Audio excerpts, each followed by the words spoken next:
expressed on this program are not those of intellectualradio.com, its subsidiaries, or sponsors. Encouraging, educating, and empowering you into action. This is Warriors Talk with your host, Lady ReShell. Hello, hello. Welcome to Warriors Talk with author and founder, Lady ReShell, where we move away from awareness towards action. It is Testimonial Monday, and our topic for today is my breast cancer journey, blessed in spite of. We are live on Intellectual Radio. We just heard from Roman with the Drive at 5. Keep it locked right here on Intellectual Radio and allow us to feed your brain. The quote of the day is, "Never be ashamed of a scar. It simply means you were stronger than whatever tried to hurt you." I am grateful for my sponsors. We have Gloria Dotson with Mary Kay. We have Allstate with Paula Kelly. And then we have Emanuel Church of God in Christ with Pastor Michael Richardson, who has a special message for you. Greetings, I am Pastor Michael Richardson. And I am First Lady Anastasia Richardson from the Emanuel Church of God in Christ. We're located at 3058 West Van Buren in Chicago, Illinois. We are building upon a solid foundation. And we're inviting you to join us every Sunday morning on Facebook Live at Emanuel Cogic at 10:15 Central Standard Time. And you can also view our videos on our YouTube channel at Emanuel Cogic-MR. Once again, this is Pastor Michael Richardson and First Lady Anastasia Richardson, and we are from the Emanuel Church of God in Christ. We are building upon a solid foundation. All right, and here are your trending topics for today. The Senate approved a sweeping $1.9 trillion coronavirus relief plan on Saturday, putting Congress one step closer to fulfilling the electoral promise from President Biden and his Democratic allies to shepherd a swift, equal recovery to the worst economic crisis since the Great Depression. The bill is authorized $1,400 checks to millions of low and middle income families. Yearly child tax benefits boost unemployment payments for workers who are still out of jobs, and invest heavily in the country's attempt to climb back from a public health emergency that has devastated families, students, and businesses alike. Also trending, vaccinated people can visit indoors without masks, but still wear the mask in public and avoid large gatherings. For those who are vaccinated, for those who are at high risk for coronavirus, the U.S. Center for Disease Control and Prevention announced on Monday. So if you have been vaccinated, then you don't have to wear a mask if you're indoors with your family, and if they have been vaccinated. That's the catch. So if you are tuned in to Warriors Talk live on Intellectual Radio, do me a favor, like, share the show, invite somebody else in on the show so that they can get this valuable information. Make sure you comment, start a watch party. You know how we do it. So I'm so excited about the show today and my very special guest. She is a health and physical educator for over 16 years. She is very passionate about educating others about health and fitness and being your own advocate. A breast cancer survivor, thriver, ambassador, and advocate. Welcome to Warriors Talk, Shoni Brown. Hey, Shoni. Hi, how are you? I'm good. How are you? I'm doing good. Good. I'm excited about the show today. I know you're going to be dropping some gems and they're going to walk away with being empowered. So do me a favor, get your pens, get your pads out. You guys, this is definitely going to be an education session. So Shoni, welcome. I'm excited. Yes. Did I leave anything out when I introduced you? I tried to get everything. I'm also a model. Oh, yeah, I forgot about that. I did. So I model for a company that was made by a breast cancer survivor herself also. So basically her motto is that you're never alone. All of the models are breast cancer survivor, thrivers, previvors. In almost any of the shoots, you'll see scars and There are women who have had every type of different reconstruction, to flat, to lump, like a lumpectomy where you maybe don't know your original breast, to double mastectomy, to one breast, everything. Yes, I saw the website. I had a chance to peek at it, and the ladies look beautiful. Yes, like some of them, you couldn't even really tell that they had anything done. Like it was done. It was done with class. So I really liked it. So let's just jump right into this show, because I know we're going to run out of time because it's going to be some good information. So you are a breast cancer survivor, and my first question is, what was your introduction to cancer? So unfortunately, I was introduced to cancer at the young age, around 20-ish. My mom had always been sick when I was young, but it wasn't cancer. It was just, a lot of, unfortunately, Black women, Black families, diabetes is very prominent in our community, unfortunately. So that is something that I grew up knowing about. And unfortunately, diabetes does lead to other things that we are not aware of. One also is pancreatic cancer, which is now a connection that has been made. But when this happened, when I was in my 20s, there was no connection. It was pancreatic cancer. You can get it. We don't know why. We can't really diagnose it or tell you why. So as a 20-something-year-old, I navigated doctor appointments with my mom, telling doctors that dismissed her and told her she wasn't in pain, or this was wrong, that she was not feeling the way she did. And from there, that's where it just really, like, I saw this woman in pain, and doctors just blatantly ignoring her and sending her to the next one, or just completely disregarding, or giving her another medication that they exacerbated what was already going on. If you have gastric problems and then giving you something that's acidic, that's causing more problems. And it literally took them, I want to say, about 2 years to almost diagnose that she had pancreatic cancer. And by the time they actually diagnosed her, she was already stage 4.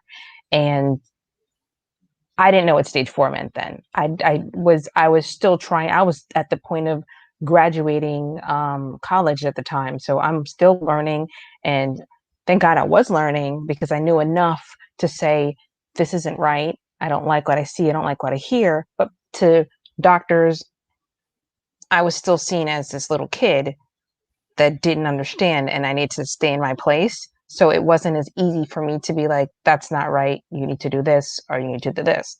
And then unfortunately, in the African American community, we have this thing where the elders are those you listen to.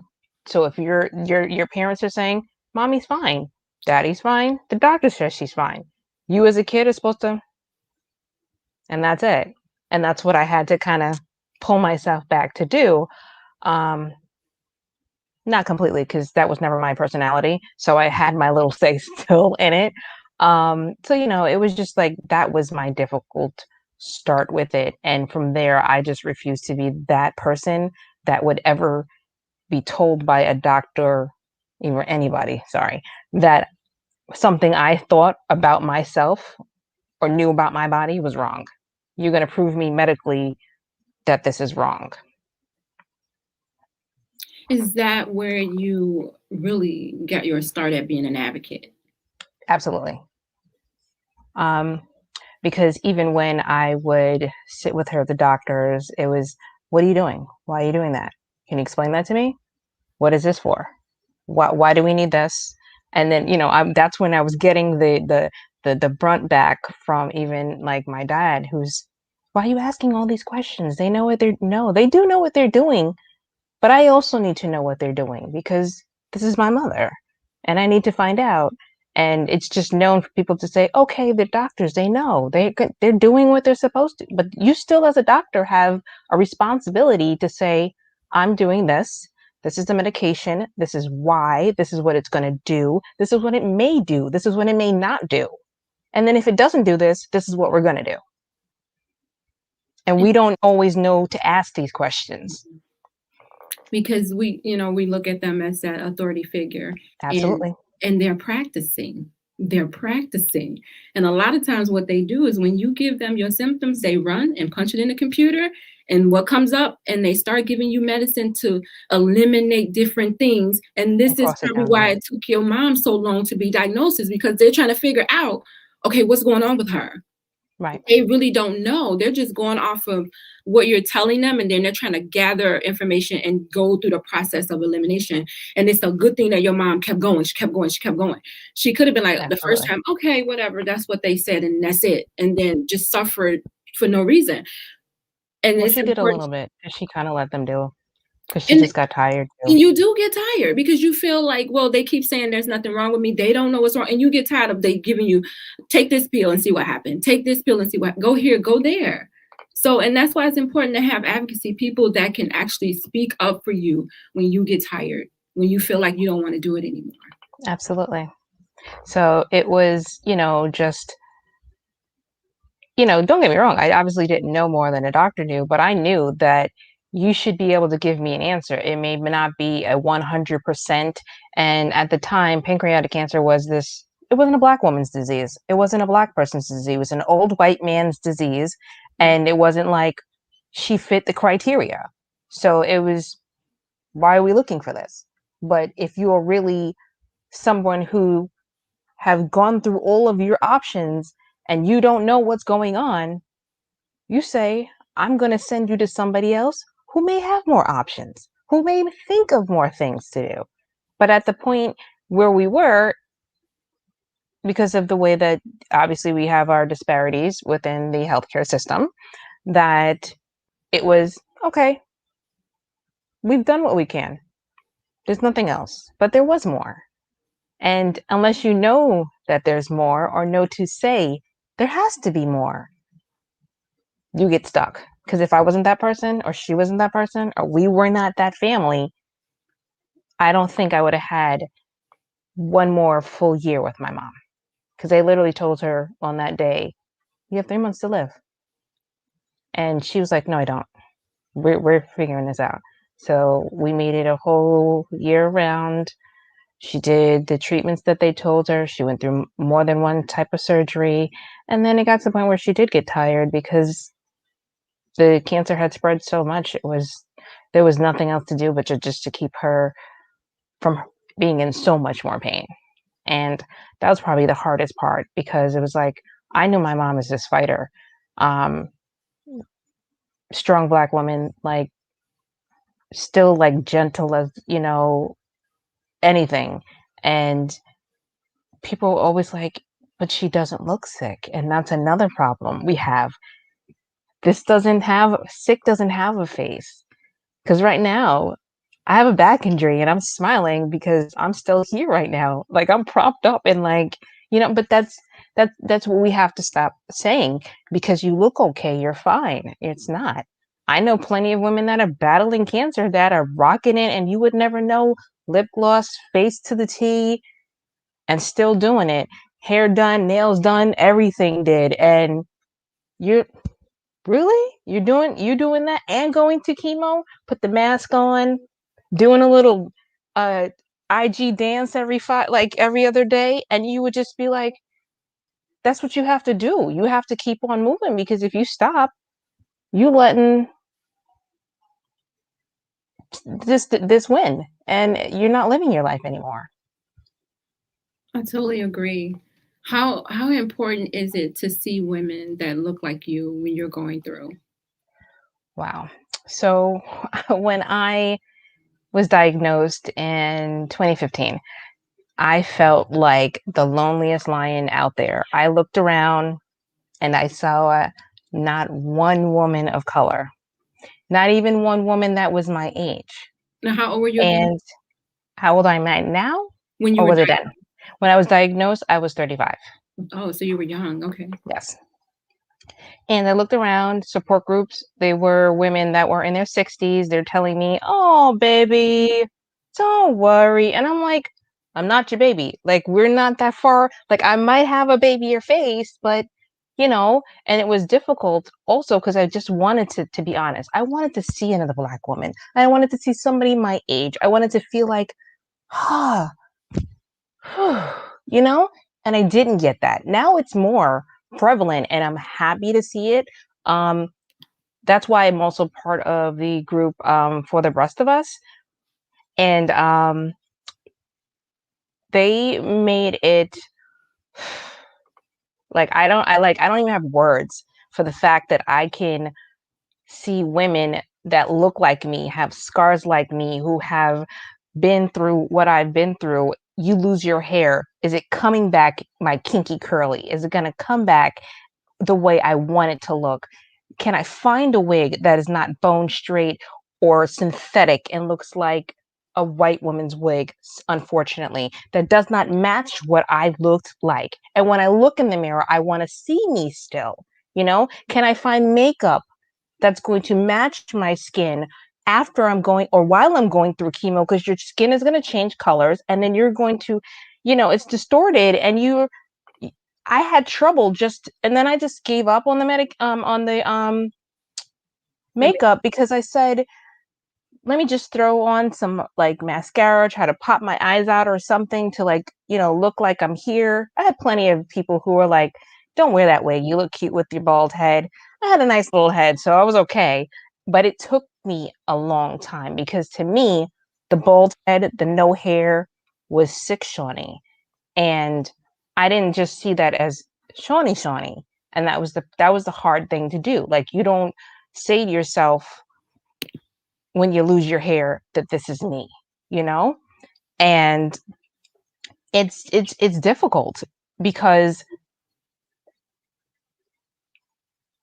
putting on a scarf doesn't change the fact that you don't see your face rounds out, you know, and they tell you once you're gone through all your treatment, you're going to find that new you.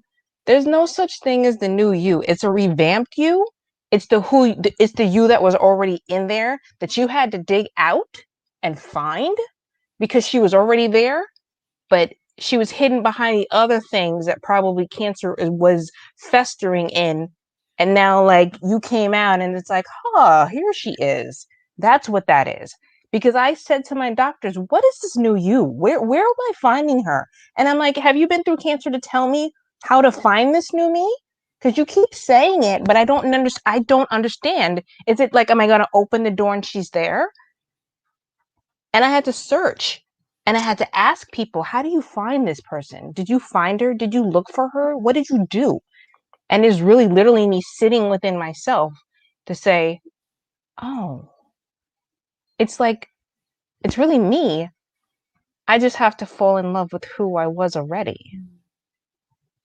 And that's hard because everything changed about how I looked. From having no hair, gaining weight, losing weight, you know, it just skin changes, you name it. Wow.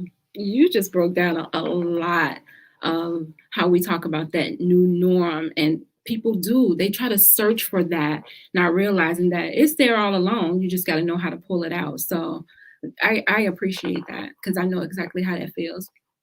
Jasmine says, and now you're the woman that you was once looking for, the next woman. That is so true. Jasmine right there, that is the co-founder of For the Rest of Us. Yes. Angela said, yes, she loved her bald look.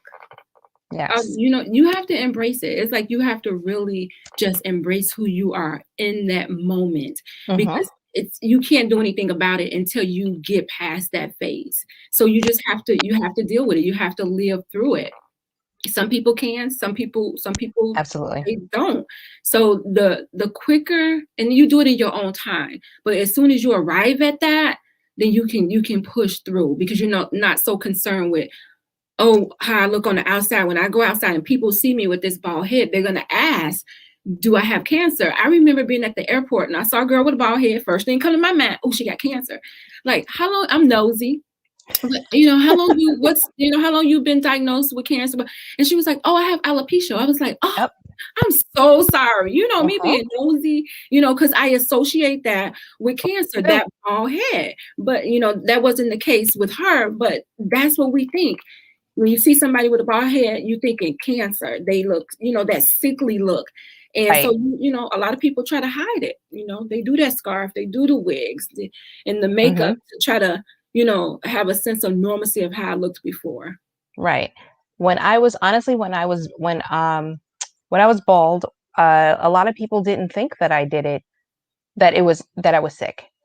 A woman said to me, "Oh my God, you're so bold. Look at that head of yours, girl." And I was sitting there like, first or second treatment, feeling like I barely could like sit where I was in the restaurant, because one of my girlfriends had just pulled me out and said, "We're not going to do this. You're going to live the way you normally did as much as possible." And some people don't honestly get to the point where they're okay with the bald head. Some people are never okay with it. Some people are never okay with the grow back phase. They're never okay with the cut off of the hair phase. Some people try to stop the process. They do the cold capping. They do everything, but that's how they have to deal with it. And for me, I shaved off the sides of my hair because I was like, I'm going to control this. Shoni is going to cut off side of her hair, because I had never cut my hair. My hair was like down here, and I was like, but I was like, okay, do something so that, because I've never dyed my hair either. And I said, do something that you would never do, because this is going to lose. You're going to lose this.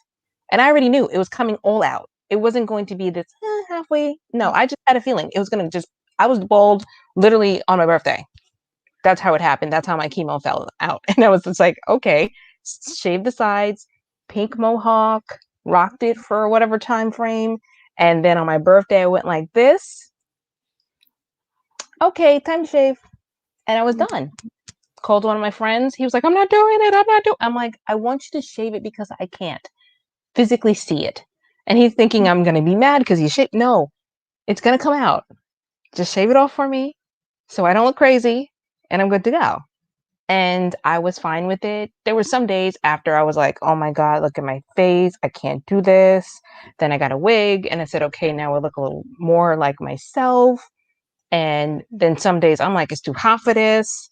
I was still teaching, and one day I had on, like, a friend of mine made me custom wig. And it was this nice curly, like thick full, like I felt like sassy me. And one of the kids was like, "Miss," because you know that's how they do you, "Miss." I said, "What? Why do you wear that?" "Wear what?" "The wig." Mind you, that at this time I'm sweating, so the wig is like twisted. So she's like, because I'm sure under that wig, regardless of whether you have hair or not, because she just somehow like knew, because I didn't tell all my kids, "You're still beautiful. Take it off." And I'm listening to a high school kid. I took that wig off, put it down in my office. She's like, "That's Miss Brown. Go ahead. Let's go." And I was like, "You're right." And I would just maybe wear a scarf on my head when I would sweat or something. But after that, I was just like, only when I felt like I needed that wig, I put it on. And the fact that a 17-year-old came at me like, "You don't need that." I was like, you know what? You're right. You are so right. And I needed a young adult to tell me this, because in my head, I was just so freaking out about everybody knows, everybody sees, I have no eyebrows. And I'm like, they don't even notice these things, or that it didn't matter because I was still who I was, regardless. I like that you took control of that. Jasmine says, do you feel more fearless now because you did your best to control what you could on your journey? Yes, I do. You know why? Because that's crazy that she asked that question, because it took me a while, because even I want to say, once I got a little older, I started to be scared of things, and being able to take control of this, taking the risk to say, cut your hair off.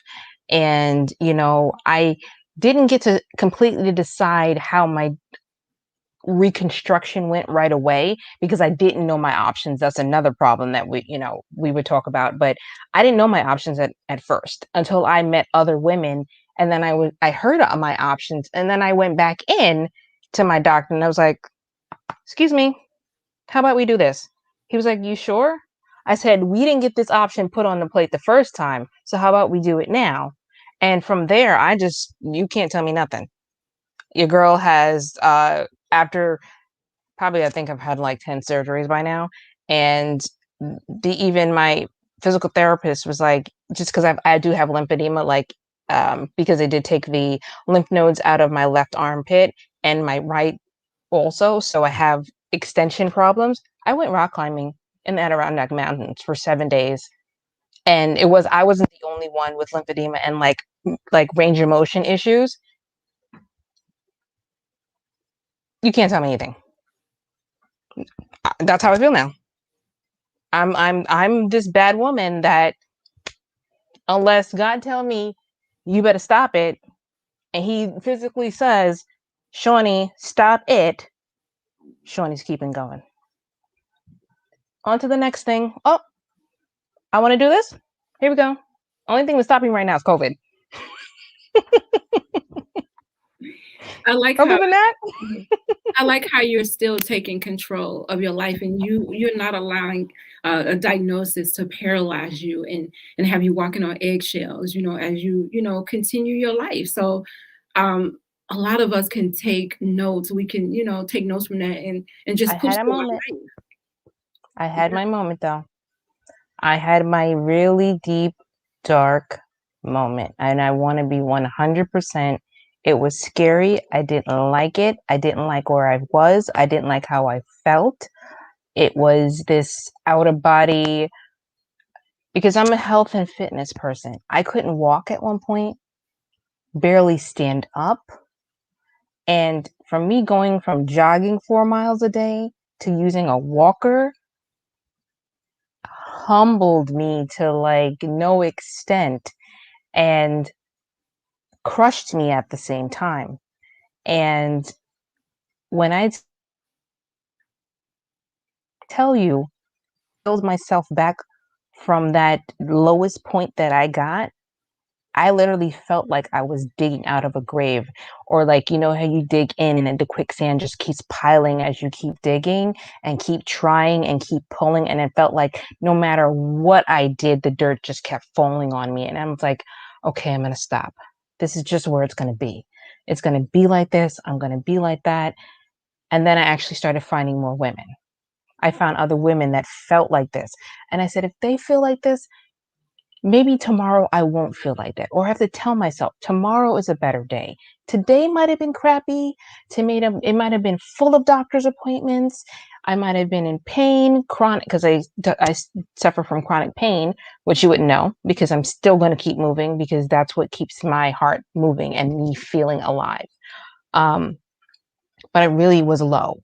And it honestly took finding friends to be like, hey, how you doing today? You all right? You got out of bed? You ate? Did you maybe go for a walk? Do you want to go for a walk? Do you want to have some dinner? Sent a flower. People sent me, like, I had this one organization that literally I was partnered with this woman who was also a survivor, and through my time frame, she sent me every week on my treatment week a card. And to open that card every day that I got home, like, I tear up, I'm sorry. Like, it literally was like somebody's thinking of me right now. Like, I felt, and it would hit, like, it literally she must have timed it, or they knew exactly. I would get in the door after that long, long day. It would be a card. It would be my favorite something, because it was like they ask you all the things you might like. It might be my favorite tea. It could have been my favorite type of candy. It could have been, I love purple. I had purple pens and purple notebooks and purple nail polish and purple, you name it. And every time I came home, I was like, wow, somebody's thinking about me. Like, I'm not here by myself. It's not that lonely. Even though I don't physically see other Black women, I don't physically see other younger women, there are other people out there somewhere, and I'm going to find them. And in the internet, Instagram is where I found them. Yeah, you have to do your homework, because a lot of them are out there by themselves too, and they're thinking that they're alone until you find your tribe. And once you find your tribe, you're like, yes, I can do this. Jamie said, and I think she was talking about the wig statement. She says, okay, that turned out better than them calling you out. Kids will call you out in a minute. Oh, yes. So Angela said, we all see ourselves so differently going through the many phases of changes during our battle. We do. But she gave you yes, warrior. Absolutely. Jamie says, absolutely, it is a humbling, soul-crushing experience, and it absolutely takes a rebuild and a lot of grace to yourself. And it's lifelong. I don't care what anybody says. Yes, I agree. This might have happened to me or anybody else. I know survivors of 15 years that are still taking it day by day, because that's how you have to do. Because you said to yourself, this morning I woke up. This morning I had breath in my lungs, because yesterday might have been bad for whatever reason, because one of the things that they don't talk about is all of the emotional and mental drain that cancer puts on your body. It messes with you. And I don't care anyone who says that it doesn't, it does. You can be that happy sunshine every day, but you may be that one but in the shower, because no one's going to see it. But see, I'm that person that you ask me if I'm okay. No, I'm not today. And I'm not going to fake it. I might fake sometimes because I just don't want everybody to see that it's like that bad. And sometimes people don't understand that it's really not that it's that bad. It's just like, you just don't know. It's a ball of emotions. And sometimes it could be that it's like, today was the day that I got that first needle in my skin, the day that the doctor told me he thinks it might be, the day that somebody told me, no, it can't be. And we remember all these days, even though you try not to.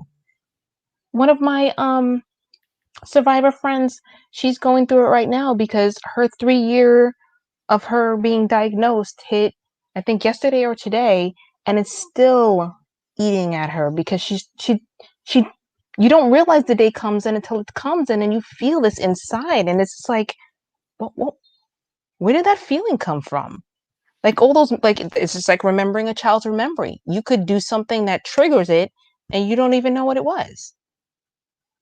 And we go through these things all the time, and it's just normal life. So imagine when something that's life-threatening happens to you. So we take these things. Unfortunately, those are the bags that we kind of try to tuck away, but we carried them. I gracefully carry mine. I put mine in a mini bag. It might be in my back pocket, but it's there. Sometimes I'm like, I don't want to see you, but it's there. Wow, we're talking about blessed in spite of. We are live on Intellectual Radio. This is Warriors Talk, and I'm speaking with Shoni Brown. And I told y'all she was going to drop some gems, and she's doing just that. Angela said, I truly understand that dark moments can paralyze you, but we have to be the ones to take back our lives. You are definitely right. Absolutely. Mylea says, Lady ReShell is living proof of a warrior, and so are you, Shoni. Keep taking it day by day. And you're right, Shoni. That's what we have to do. If you try to do it, it's going to be so overwhelming to you. They're going to have you locked up somewhere because they don't tell you, go seek help while you're going through cancer journey. That should be part of the treatment. You go get a treatment. You have a counseling session. Every time you get a treatment, you have a counseling session. I mean, it would make more money for them. I don't know why they haven't thought of it yet. Exactly. We know it's. I think some of them are trying to start it now, because I do think in my center, they have a more holistic thing going on where, honestly, diagnosis, oncologist, surgical oncologist, medical oncologist, like some kind of therapy that deals with oncology, because not every therapist understands cancer. So it's not the same. Even just having any type of homeopathic, any other type of homeopathic medical, type of modality, like acupuncture, chiropractic, reflexology. There's a lot of, listen, if you go to the right places, some of them have all of that in one niche. And that's exactly the ball that you should get. And pain management. As a cancer patient, it should be here. Not, oh, go find her, go find them, go find this, go find it yourself. Yeah, you can find one. You can do this. Then you're like, what? Okay, did chemo. I can't even remember what happened yesterday, and I had You want me to go and make an appointment for all of these things. Right. It should be like, okay, here, Shoni, we have this and this and this and this. These are your doctors. This is when you're going to see them. This is when you need to do this. You have any questions? You can always ask so-and-so, or even if, I mean, I understand that there's no guidebook. There's never going to be a full guidebook to what to ask when you have cancer or what to ask, but there should be a bare minimum. And when you have no idea, you've never thought, never been experienced, never experienced any type of life-threatening disease or cancer or anything in your life, or even if you have, that's what happens. You say, what? Like I would have lost. I lost the whole first conversation. It had to be repeated to me because I said to myself, "Oh, hold on." I knew what I honestly in my heart. I knew when I found my lump. I knew. But the conversation that I had with the doctors, I felt like I was part of Charlie Brown. Wah, wah, wah, wah, wah, wah, cancer, wah, wah, wah, wah. Tell me what you said, Shoni, when they asked you about when you were trying to get the mammogram and you told them about the lump.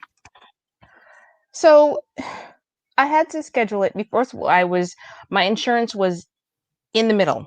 So I couldn't, it was overlapping and weird. So I went to a clinic. When I got the script for the mammogram and I called the clinic saying, this doctor just gave me the script for your system. Well, you have a lump. Well, why do you need, what do you need a mammogram for? I said, the lump in my breast. Well, we're gonna have to verify that. I said, would you like to ask the lump itself? The lump. Do you want to ask it if it needs to be mammogrammed and sonogrammed? And the woman was like, excuse me? She didn't really get, like, I was really just like, are you kidding me? And she was like, oh, I'm sorry. I was completely baffled on the phone because I just really didn't know that it would have been that difficult.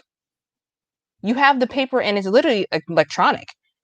You look up my name and it would said mammogram, sonogram. So you say, okay, but you're too young. Tell the lump that I'm too young. Because we can trade. You can take the lump. We don't have to deal with this. If it's nothing, I mean, you want to, and we don't have to worry about it, but it's there. I am too young to you, to everybody else. Apparently they need to stop using the word too young because there's no such thing. Cancer doesn't know an age. One of the breast cancer survivors that I know had ovarian cancer at the age of 12, I believe, 13. Yes. One of my friends. I can't remember how old, but she was in her early teens and then had breast cancer at the age of 20, 22. Yes. So possible. I even have former students diagnosed with cancer, young cancer, and then breast cancer survivors after finding me, like literally one of my students that found me 10 years later had breast cancer after I did because she wanted to find me so bad and looked up breast cancer and found me because she hashtagged me, found me and was like, oh my God, you had breast cancer. I would have been there. And I was like, I know, babe, but I didn't want that to be that was what you thought that you needed to do. But it was nice that she thought that, but it's just like, it's crazy that now I know at least one of my Black students that has had cancer. She's actually stage 4 thriving. So as we speak. So it's just like, you never know. There's no age, there's no color, there's nothing. Nope. So don't let them tell you, oh no, you're too young. That's not possible. No, they need to really just remove the age from it. And if someone comes in and say, hey, I think this might be this, then test them for it. Rule out that possibility. So, at least they can have a peace of mind knowing that they did everything that they could to make sure that, they took care of it. So absolutely. Go ahead. No, I was going to say you have to be your own advocate. Like I explained at the beginning when I introduced you, be your own advocate. If you can't speak for yourself, then seek out individuals who are in these organizations. They will do it for you. There are plenty of us. Mhm. They are. And I've had, like, there were friends of mine who've actually even had problems with surgeons that refuse to give them surgeries because they say women shouldn't go flat. That's not your business to tell another woman that she shouldn't get rid of her breasts, because why do I want these things that may try to kill me again? Because to be 100%, if you think about it, a mastectomy is an amputation. You amputated my breasts anyway, so what's the difference? You amputated them to put something artificial in them, so that's more natural to you, is to put something that is silicone inside, you know? So what's the, like, why wouldn't it be okay to just go flat or whatever other surgeries? Because there's a multitude of different options. And that's another thing. Know your options. Research, find that out. Genetic testing is definitely a must. When you find out you have cancer, regardless of whether you have any type of family history, but especially if you do have history, on, I think what they're saying more so is the your first level of maternity, paternity, mother, father, right there, if any of them have had it, and then you go to the cousins and then grandparents. So anywhere in that first line or second line, you definitely need to make sure you're checking for genetics. And even if you've been genetically tested and you did it 5 years ago, something else may come up. Do it again, because you never know that you may be predisposed to something else that wasn't something that they were looking into. And unfortunately, as Black women, I'm going to say this because a lot of us don't do this, and we have a lot of mistrust, because I have it myself. I'm not going to lie. We need to be in clinical trials. We need to be part of the research. We need to be those people. I don't want to say we're the pincushions, but we need to be the ones they're testing so that we know what the reasons are we're getting cancer, because we don't know. There was a study that one of my old oncologists had posted, and it was about exercise being part of your recovery. And, you know, the more active you are before, during, after, would decrease your likelihood of the return of cancer. And I asked her, so how many Black women were involved in that study? She said about 2%. And I said, so that it widely says to any other race, mostly white women, you do this, you're going to be better. But what does it say to Black people? It doesn't tell us, because we're not part of it. But we'll never know unless we make sure we say, excuse me, is there any type of clinical trials that I can be part of that are going to help us? It could be a medical one. Sometimes it's something, it's just asking questions. And that's as simple as it is.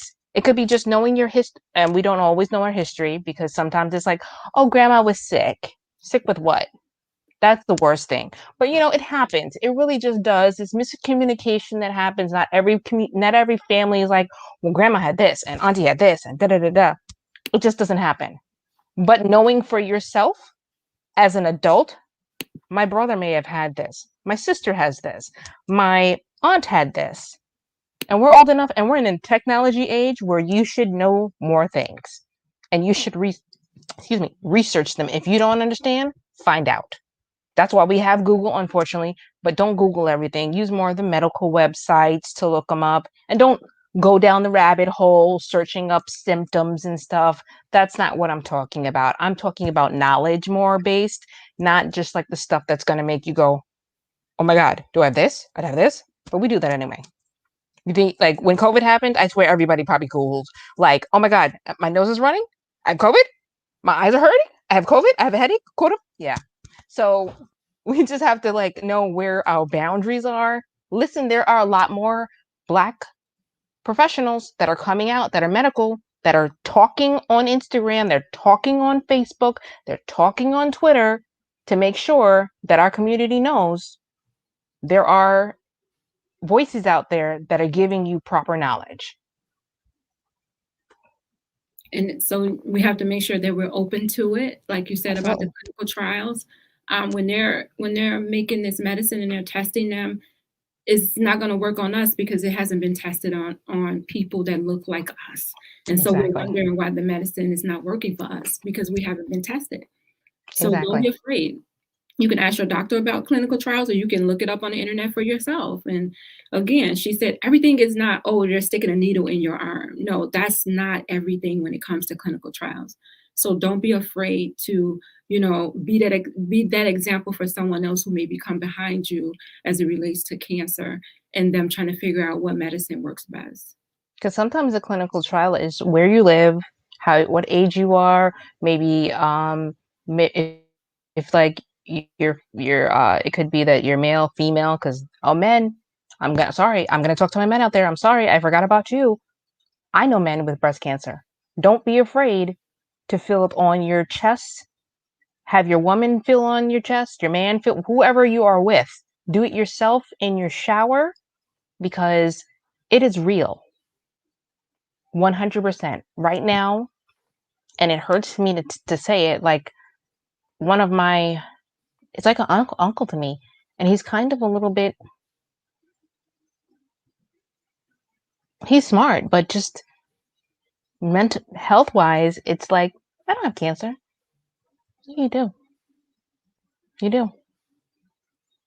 And just because you got this drug, or they tell you did this and you did this, you're fine. You're not fine. You're still going through it.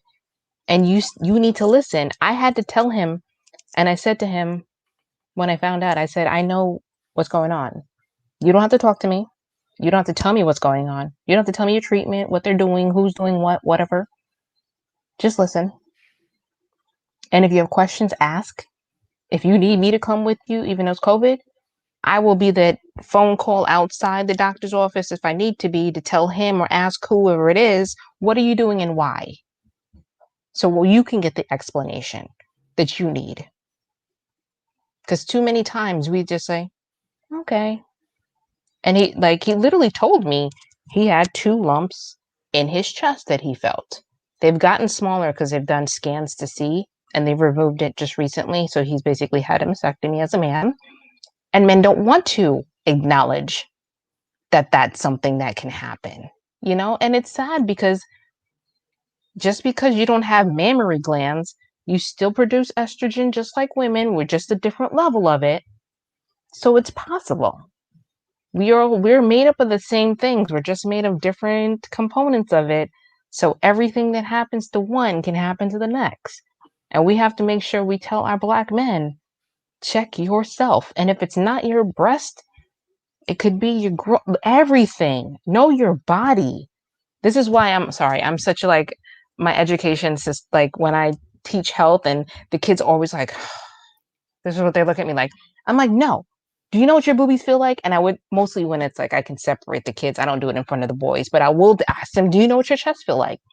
Do you know what your groin area feels like? Do you know what this feels like? Do you know what that feels like? I'm the controversial teacher that most of the schools are like, she's here, but she's not. We need her, but we don't. That kind of thing, because they need to know. And who are these kids around 90% of their lives? Teachers. Mom might have time to do it, but to be honest, if I came at you straight, like, listen, did you look at your breasts? Have you looked at them? If their mother says it, I'm like, Mom, I do it, Mom. No, seriously, did you? Have you? And then they'll be like, maybe I should. I lit it down to the point of making my own little cards, send them all home with these little laminated breast exam cards, down to any type of thing. Like, it's not even just breast that is important, just knowing your health itself. Well, Angela says she is loving you. Thank you. Shoni, can you give listeners how they can follow you and what else you have coming up in the community that they can support you on? Okay, so as I think we said earlier before, but I'll repeat it again. So there's an organization. It is for the breast of us. It is basically an organization that is a way to represent women of color in as far as education goes, for breast cancer, reproductive cancers. We want to cover the spectrum from you understanding what your options are to what you may look like, because radiated skin on a Black woman is not the same as radiated skin on a white woman. So things of that nature. Even this year, we did a book that was published. It was called The Naked Truth, and it was absolutely beautiful. I wish I had it in my hand to show. It showed all of these different ranges of melanated skin, how we look after surgery, and it was amazing. Not everyone's face was in it. Some people did not want that. That was fine. Some had faces, some didn't, but it was a way to say, I can see what these other people look like. So that is For the Breast of Us. They are on Facebook at For the Breast of Us. And they also are thebreastofus.com. If I'm not mistaken, it's a .com. For me, I am on Instagram, BRSUGA, brown sugar. And for Facebook, I am ANANA Brown, Anana. That's my middle name. I'm also a part of Susan G. Komen's research, Advocates in Research, Advocates in Science, which basically deals with research. I felt like they needed some more women of color to step up and be inside of that, to be able to say, when research is going on, we need more Black people. We need even just our pamphlets to have Black women to say, if I see this Black, oh, I see, okay, maybe I could do this. But if I look at a pamphlet and I see just strictly white women, I might just turn it over and keep moving, because it doesn't sell me. It doesn't show me. And I'm also part of, I'm an agency member, which is an ambassador for Ana Ono, which is ANAONO. It's an intimates apparel company. The owner is Dana Donofree. She is also a breast cancer survivor. She 10 years out this year. She decided when she was going through and had her mastectomy that she was not going to wear a bra that looked like the old grandma bras that were like cones on her breast. She wanted something soft, feminine, and sexy. And that's exactly what she's done. These bras are soft. The cups are formed. She's starting to make the sizes a little larger, but with not having a full cup, it only goes to a certain size, because then you won't be able to really hold up larger breasts. Loungewear. They've got activewear, because that was the first shoot that I was part of, was their activewear. And for the most part, I'm really out there For the Breast of Us. So anytime you see, we do webinars once a month, and we do Baddie Talkbacks, where we do have other women affected by using different categories that we have. So I'm around. I try to get my face out there as much as possible. Make sure y'all connect with her, please do. Dante said, thanks for including the brothers. We wasn't. Yes. Yeah. Absolutely. Was not going to leave you out. Angela, you will have the final comment. She says, we as Black women should definitely do our best, do the BRCA test. So absolutely. Talk to your doctor about getting the test done so that you know where you stand when it comes to having a family link, a hereditary link to any type of cancer. Not just the BRCA, genetic testing, period, because BRCA is not the only mutation, because I know Black women that are BRCA1, BRCA2, PALB. There's other mutations that lead to not just breast cancer, that are reproductive cancers, colon cancer, pancreatic cancer. It's just like, it opens a can of worms if you don't know what that genetic background that you have. It's the mutation that allows for that cancer to be a part of your life, basically. Awesome. So thank you, Shoni, so much for just sharing your journey with us, sharing your wisdom, educating the people. You have no excuse. I'm going to make sure I put your information in the comments. So if anybody want to connect with you or follow you and support you, they can do that. Again, thank you so much. I appreciate it. Thank you so much. It was a pleasure, and I am always happy to be able to share whatever it is that I know, because we need sharing is caring. It's that's how we all gonna learn, and that's how we're gonna grow. And without each other, what are we? We say, like, one of the things that we say, like, for the rest of us are baddies. We say we are our sister's keepers. We are our sister and our brother's keepers. That's how we keep going. Awesome. So I will leave you with these words of wisdom. Cancer is not a death sentence, but an awakening to live your best life. So join me next Monday at 6 p.m. right here on Intellectual Radio. As always, thank you for tuning in to Warriors Talk with author and founder Lady ReShell, where we are changing lives one warrior at a time. Thank you for listening to this week's edition of Warriors Talk with Lady ReShell. To find out more about Warriors Talk, follow at Warriors Talk, #1, on all social media outlets, and Warriors Talk with Lady ReShell on YouTube. Please join us next week and every Monday evening at 6 p.m. Central Standard Time on intellectualradio.com for Warriors Talk with Lady ReShell, where we encourage, educate, and empower you into action.